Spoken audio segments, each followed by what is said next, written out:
रामपुर गांव में किशन नाम का एक नौजवान नाविक रहता था। रामपुर गांव की सीमा में आने जाने के लिए लोगों को नाव का ही सहारा लेना पड़ता था। किशन एक सीधा साधा सा नाविक था। उसके परिवार में उसकी पत्नी और एक बूढ़ी माँ थी। किशन बेहद ही गरीब था। किशन के ऊपर रामपुर गांव के लगभग सभी लोगों का कर्जा चढ़ा हुआ था। आज किशन अपनी नाव के पास पहुंचा ही था कि तभी गांव का सेठ धनी कुछ लोगों के साथ उसके पास आ पहुंचा। अब बस बहुत हो गया। अब मामला बर्दाश्त से बाहर होता जा रहा है, समझ गया? पूरे 6 महीने हो गए मुझे बेवकूफ बनाते हुए तुझे। आज मैं अपने पैसे लेकर ही जाऊंगा, समझा? मुझे कुछ दिनों की मोहलत और दे दो सेठ जी। आप तो जानते ही हो इस वक्त धंधा कितना मंदा चल रहा है। अबे तेरा धंधा कोई मंदा नहीं चल रहा। सच तो यह है कि तू मेरे पैसे देना ही नहीं चाहता। रामपुर गांव में आने के लिए और जाने के लिए नाव का भी सहारा लेना पड़ता है। ऊपर से यह इलाका टूरिस्ट इलाके में भी आता है। सैलानियों की कोई कमी नहीं है यहाँ पर। तेरा धंधा मंदा कैसे पड़ सकता है? सेठ जी, सारे गांव वाले जानते हैं कि मेरी किस्मत कितनी फूटी हुई है। बड़ी मेहनत से पाई पाई इकट्ठा करता हूं, लेकिन वो पैसे किसी न किसी वजह से मुझसे खर्च हो जाते हैं। सेठ धनी किशन का मजाक बनाते हुए अपने लोगों को देखकर बोला, रे सुना तुम लोगों ने? ये बड़ी मेहनत से पाई पाई जोड़कर रकम इकट्ठा करता है और इसे खुद ही नहीं पता कि इसके पैसे कहाँ खर्च होते हैं। अरे इतना कहकर धनी गुस्से से किशन की ओर देखकर बोला, ये क्यों नहीं कहता है कि तू एक नंबर का अय्याश आदमी है, सारे पैसे अय्याशी में खर्च कर देता है बेवकूफ। तुझे कोई और नहीं मिला बेवकूफ बनाने के लिए, है बे? नहीं नहीं, ऐसा मत कहिए सेठ जी। रामपुर के सारे लोग जानते हैं कि मैं कितना शरीफ हूं। मेरे घर में मेरी पत्नी और मेरी बूढ़ी माँ रहती हैं। मैंने तुझसे ये नहीं पूछा कि तेरे घर में कौन कौन रहता है, समझ गया? अरे तेरे घर में तेरी बूढ़ी माँ रहे या तेरी पत्नी, मुझे क्या? मुझे बस मेरे पैसों से मतलब है। और रहा सवाल तेरे शरीफ होने का अरे तूने तो सारे गांव से कर्ज ले रखा है और जहां तक मुझे जानकारी है तूने किसी के भी पैसे नहीं दिए हैं। मुझे थोड़ी सी मोहलत और दे दीजिए सेठ जी। मैं वादा करता हूं कि मैं आपकी एक एक पाई पाई चुका दूंगा। ठीक है, लेकिन इस बार मैं तुझे 10 दिन से ज्यादा की मोहलत नहीं दे सकता। 10 दिन के अंदर अंदर अगर मुझे मेरे पैसे नहीं मिले तो मैं तेरा मकान तुझसे छीन कर तुझे धक्के देकर तेरे मकान से बाहर निकाल दूंगा। समझ में आ गई? इतना कहकर धनी वहां से चला गया और किशन अपना मुंह लटकाते हुए अपने काम पर लग गया। शाम को थक कर किशन जैसे ही अपने घर पर पहुंचा, उसकी पत्नी किशन से बोली, जी आ गए जी आप। आपके पीछे बहुत सारे मेहमान आपको पूछते हुए आए थे। उन्होंने आपका काफी देर तक इंतजार किया और फिर बेचारे इंतजार करके बहुत थक गए और अभी कुछ देर पहले ही यहाँ से गए हैं जी। झुमकी, मैं जानता हूं तो किन की बात कर रही है। जब तुम सारी बातें जानते ही हो तो फिर उनका कर्जा क्यों नहीं चुका देते आप? तुम अच्छी तरह से जानती हो झुमकी, सालों से मेरे साथ क्या हो रहा है। मैं जब भी कुछ पैसे जमा करता हूं वो किसी ना किसी तरह से खर्च हो जाते हैं। पिछली बार माँ का पैर टूट गया था, उसके इलाज में कितने पैसे खर्च हो गए। उसके बाद चोट लगने से तुम्हारी फसली फ्रैक्चर हो गई थी, उसके इलाज पर कितने पैसे खर्च हो गए। मैं तुम्हारी बात समझती हूँ, लेकिन गांव वाले इस बात को नहीं समझते हैं। उन्हें तो बस अपने पैसों से ही मतलब है ना जी। और आखिरकार वो लोग अपने पैसे कब तक नहीं मांगेंगे जी? आपको पता है गांव का मुखिया भी धमकी देकर गया है, अगर तुमने गांव वालों के पैसे नहीं दिए तो फिर वो तुम्हारी नाव छीन लेंगे। और सेठ धनी मुझे धमकी देकर गया है कि अगर 10 दिन के अंदर मैंने उसके पैसे नहीं दिए तो वो मुझसे मेरा मकान छीन लेगा। मेरी तो समझ में नहीं आता कि अब मैं क्या करूं। जी मेरी समझ में नहीं आता। गांव में जितने भी नाविक हैं उन सबकी ऐश की जिंदगी कट रही है उन सबके मकान देखे हैं तुमने? ऐसा लगता है कि वो कोई नाव नहीं बल्कि कोई कंपनी चलाते हो। तुम सारे दिन नदी के किनारे क्या करते रहते हो जी? कितनी बार कह चुका हूं झुमके, टूरिस्ट मेरे नाव में आते ही नहीं है। तुम ये क्यों नहीं कहते जी कि तुम्हारी नाव में गांव के भूखे नंगे लोग ही आकर बैठते हैं और उनसे तुम्हें क्या ही आमदनी होती होगी? जी, मैं एक काम कीजिए ना, आप अपनी नाव में रामपुर घूमने आने वाले सैलानियों को क्यों नहीं बिठा लेते? उनसे तुम्हें कितनी अच्छी कमाई होगी। वो झूठ बोलकर टूरिस्ट को अपनी नाव में बैठाकर सिर्फ उन्हें चूना लगाते हैं और मुझे झूठ बोलना नहीं आता। नहीं चाहिए मुझे हराम की कमाई। अरे सच्चाई के देवता, ये धंधा है। ये क्यों नहीं कहते कि तुम्हें धंधा करना ही नहीं आता? जिसे तुम धंधा कहती हो उसे मैं अच्छा नहीं समझता। मेरी तो किस्मत ही फूटी हुई है कि मुझे तुम्हारे जैसा बेवकूफ पति मिला है। अगर ऐसे ही रहा ना तो फिर वो दिन दूर नहीं है कि जिस दिन तुम्हारी नाव भी तुमसे छीन ली जाएगी और उसके बाद मुझे और माँ जी को इस घर से धक्के देकर बाहर निकाल दिया जाएगा। उसके बाद अपनी सच्चाई के प्रवचन बाहर बैठकर देते रहना। हाँ। इतना कहकर झुमके गुस्से से वहां से चली गई। ऐसे ही 10 दिन गुजर गए। 10वें दिन किशन नदी के किनारे उदास बैठा हुआ गहरी सोच में डूबा हुआ था कि तभी वहां पर धनी सेठ फिर से आ पहुंचा। याद है ना किशन, आज तेरा आखिरी दिन है। अब इससे ज्यादा मैं तुझे और मोहलत नहीं दे सकता। शाम को मैं तेरे घर पर आऊंगा वसूली करने के लिए। मेरे पैसे तैयार रखना, नहीं तो अपना बोरिया बिस्तर समेट कर चुपचाप चले जाना, समझे ना?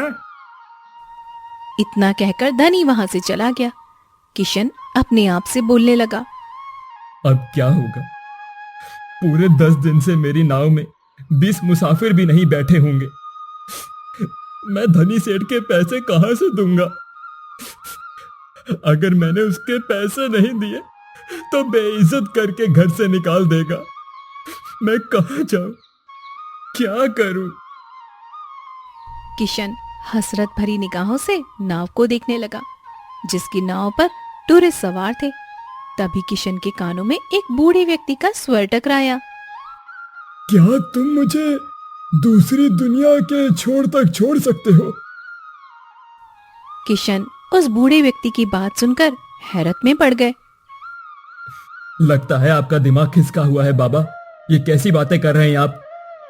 मेरे कहने का मतलब ये है बेटा कि तुम मुझे इस नदी के दूसरे किनारे पर छोड़ देना। तो सीधे सीधे ये कहिए ना बाबा कि आपको दूसरी सीमा पर उतरना है। ठीक है, चलिए बाबा, 200 रुपए लगेंगे। मैंने सुना है कि तुम बूढ़े और गरीब यात्रियों से पैसे नहीं लेते। सही सुना है बाबा, लेकिन क्या करूं? लगता है मुझे अपने नियम और कायदे बदलने पड़ेंगे। चाहे कितनी भी मुसीबत क्यों ना आ जाए, अपने उसूल इंसान को कभी नहीं बदलने चाहिए। वक्त बदलते हुए देर नहीं लगती। मैं इस वक्त बहुत परेशान हूं बाबा। जाओ, जाकर किसी दूसरे की नाव पर बैठ जाओ, ठीक है? लेकिन मुझे तो सिर्फ तुम्हारी ही नाव पर बैठना है। पर मेरे पास पैसे नहीं है तुम्हें देने के लिए। अगर तुम मुझे वहां तक छोड़ दोगे तो मैं तुम्हारा एहसानमंद रहूंगा। मेरी पत्नी वहां मेरा इंतजार कर रही है। बैठिए बाबा, जहां आपको जाना है मैं आपको वहां लेकर चलता हूं, ठीक है? किशन की बात सुनकर वो बूढ़ा आदमी रहस्यमय अंदाज में मुस्कुराते हुए किशन की नाव में बैठ गया। किशन की नाव नदी के बीच में पहुंची ही थी कि तभी वो बूढ़ा आदमी किशन से बोला, बस मुझे यहीं तक छोड़ दो। बाबा, पागल हो गए हो क्या? यहां पर तो सिवाय पानी के अलावा कुछ भी नहीं है। जो मुझे नजर आ रहा है वो तुम्हारी नजर नहीं आएगा बेटा। तुम नाव यहीं रोक दो, मैं यहीं उतर जाऊंगा। मगर बूढ़े ने किशन की बात नहीं सुनी और नदी में कूद गया। ये देखकर किशन बुरी तरह से घबरा गया और बड़बड़ाते हुए बोला, अरे कहां फंस गया मैं? अगर ये बूढ़ा मर गया तो उसकी मौत का इल्जाम मेरे ऊपर लगेगा। क्योंकि सभी लोगों ने इस बूढ़े को मेरी नाव में सवार होते हुए देखा है। अब मैं क्या करूं? लगता है मुझे भी नदी में कूदना ही पड़ेगा। बेटा, मेरी शाख थोड़ी सी झुक रही है, इसे थोड़ा सा सीधा कर दो। मुझे बहुत दर्द हो रहा है। किशन ने देखा कि वो जिस पेड़ के नीचे खड़ा हुआ था उससे वो ही पेड़ बोला और वो किशन डर गया। डरो मत, अगर तुम मेरा ये काम करोगे तो मैं तुम्हें आगे का रास्ता बता दूंगा।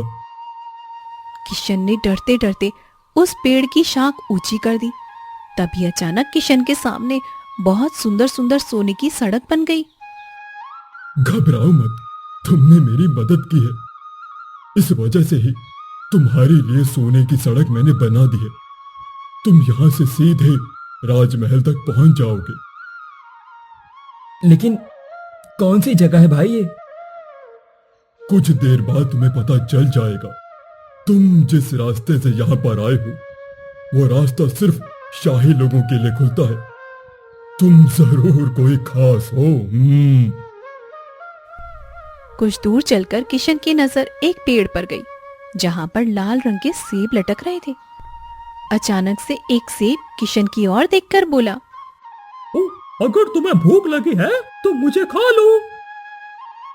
अरे वाह, ये मैं कहाँ आ गया? वो बूढ़ा जरूर कोई मायावी व्यक्ति था। नहीं नहीं, मैं जहां पर रहता हूं वहां पर बोलने वाले फल नहीं होते। अगर वो बोलते तो हम बिल्कुल नहीं खाते। तुम वाकई में बहुत दयालु लगते हो। तुम्हारा इस जादू नगरी में स्वागत है। इस सोने की सड़क पर सीधे चलो, जो कुछ ही देर में तुम्हें महल तक पहुंचा देगा। कुछ ही देर में किशन एक आलीशान महल के सामने पहुंच गया। तभी उसके कंधे पर पीछे से किसी ने हाथ रखा। किशन ने देखा तो सामने वही बूढ़ा खड़ा हुआ था जो उसे देखकर मुस्कुरा रहा था। कौन हो तुम और ये कौन सी जगह है? अचानक वो बूढ़ा आदमी एक बेहद सुंदर राजकुमार में तब्दील हो गया। ये सारा का सारा राज्य मेरा है। तुम पृथ्वी पर नहीं बल्कि दूसरी एक जादुई दुनिया में हो। दूसरी दुनिया में? मैं कुछ समझा नहीं।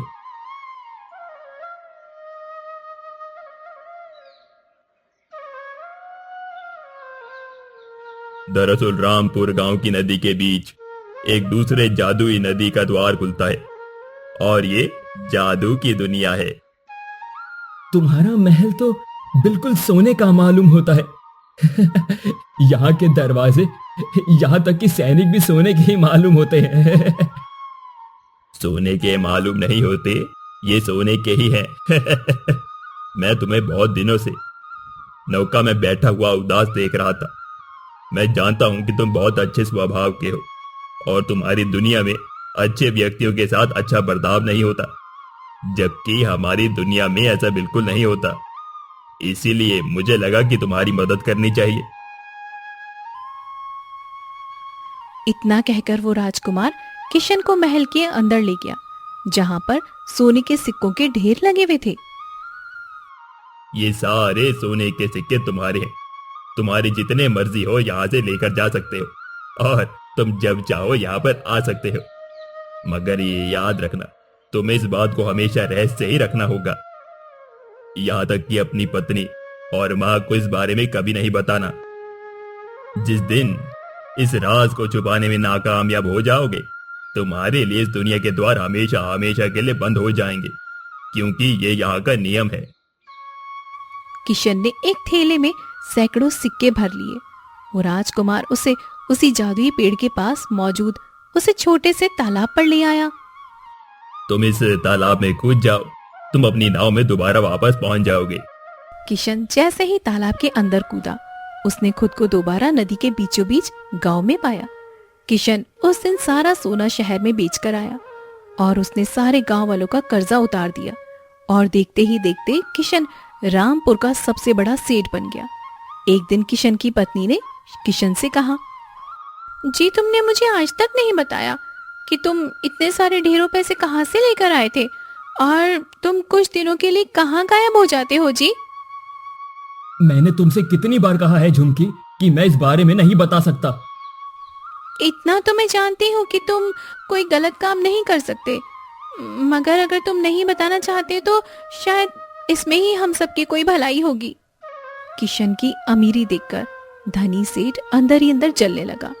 एक दिन उसने अपने खास आदमी भीम से कहा, मेरी समझ में नहीं आता भीमा कि ये किशन रातों रात इतना अमीर कैसे बन गया। मैं सोच रहा था कि इसके मकान और इसकी नाव पर कब्जा कर लूंगा, लेकिन इसने तो मेरे सारे पैसे ही लौटा दिए। सिर्फ आपके ही नहीं सेठ जी, उसने सारे गांव वालों के पैसे लौटा दिए। आज गांव में सबसे आलीशान हवेली उसकी बनी हुई है, और तो और रामपुर गांव में सारी नाव का मालिक किशन ही है। हाँ, मुझे पता है, और वो टूरिस्ट से बहुत कम पैसे लेता है। गांव के लोगों को तो वो मुफ्त में ही नाव में बिठाने का काम करता है। मेरा धंधा ही चौपट हो गया। दाल में जरूर कुछ ना कुछ काला है। जाओ जाकर पता करो कि आखिर माजरा क्या है।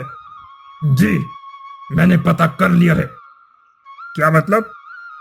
कुछ दिनों पहले मैं उसका चुपके से पीछा कर रहा था। अचानक मैंने देखा कि वो बीच नदी में कूद गया, और कुछ ही घंटे के बाद वो वापस आ गया। उसके हाथ में थैला था जो सोने से चमक रहा था।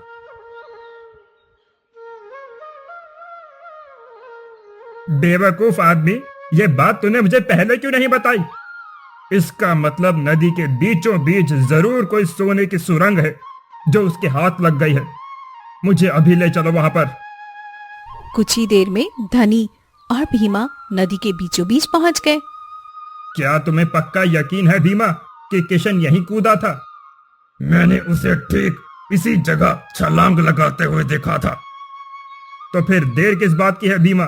चलो, अब हम दोनों साथ साथ कूदकर उस सोने की सुरंग में पहुंच जाते हैं। सारे का सारा सोना आज निकाल लेते हैं। आपने तो मेरे मुंह की बात ही छीन ली। दोनों नदी के बीचों बीच कूद गए और अचानक बहुत तेज पानी की लहर आई। भीमा और सेठ धनी दोनों डूबकर मर गए, और किशन ने आज तक इस रहस्यमयी कहानी के बारे में किसी को कभी भी नहीं बताया।